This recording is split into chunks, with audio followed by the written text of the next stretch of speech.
سلامونه او نیکی هیلې ګرانو دوستانو، خدای دې وکړي چې روغ او جوړ بیاست. د نن بیا د یوې نوې ویډیو سره ستاسو په خدمت کې مې هیله لرم چې دغه ویډیو مو خوښه شي. په دې ویډیو کې درته ښایم چې څنګه کولی شو په فیسبوک کې د خپلو ملګرو یا فرینډ لیست چې د هغه پټ کړو. نو دوستانو دغه ویډیو تر پایه در سره وګورئ او زما د چینل هم در سره سبسکرایب کړئ او څنګه د بیل آیکن باندې هم کلیک وکړئ او په آل باندې کلیک وکړئ تر څو داسې ښایسته ښایسته ویډیوګانې تاسو ته پر وخت سره در ورسیږي. او دوستانو دغه ویډیو هم در سره لایک کړئ. دوستانو تاسو به اوس خپل فیسبوک خلاص کړئ. دا د دوستانو فیسبوک مو کله چې خلاص کړم دلته به تاسو په د دریو لکیرو باندې کلیک وکړئ.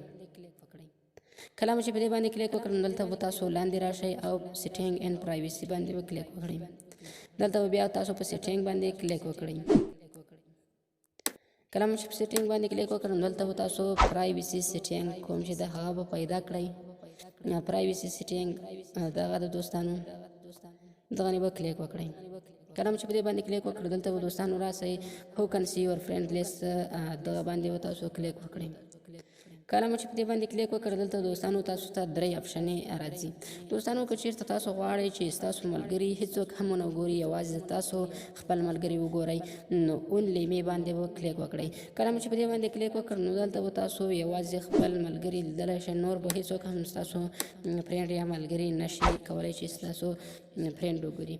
نو دوستانو دغه لومړی آپشن چې تاسو وینئ دلته که چیرته تاسو سلیکټ کړئ نو ستاسو ملګري به ټول خلک کولی شي چې وګوري. د دوهم آپشن تاسو فرینډ دغه کله چې سلیکټ کړئ نو دلته به تاسو یوازې کولی شي ستاسو ملګري فرینډ وګوري.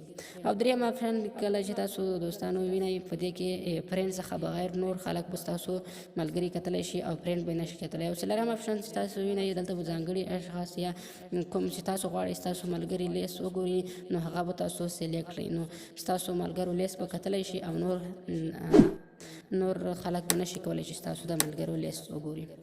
نو هغه کوم چې غواړئ چې ستاسو د ملګرو لیست وګوري هغه به تاسو سلیکټ کړئ. په دې ډول به تاسو سلیکټ کړئ. اوس دا درې نفر چې دي د هغه نفر دی چې زما د ملګرو لیست کتلی شي، نور هیڅوک هم نشي کولی چې زما د ملګرو لیست وګوري. نو دا دوستانو تاسو هم په دې ډول کولی شئ چې دغه ملګرو لیست پټ کړئ.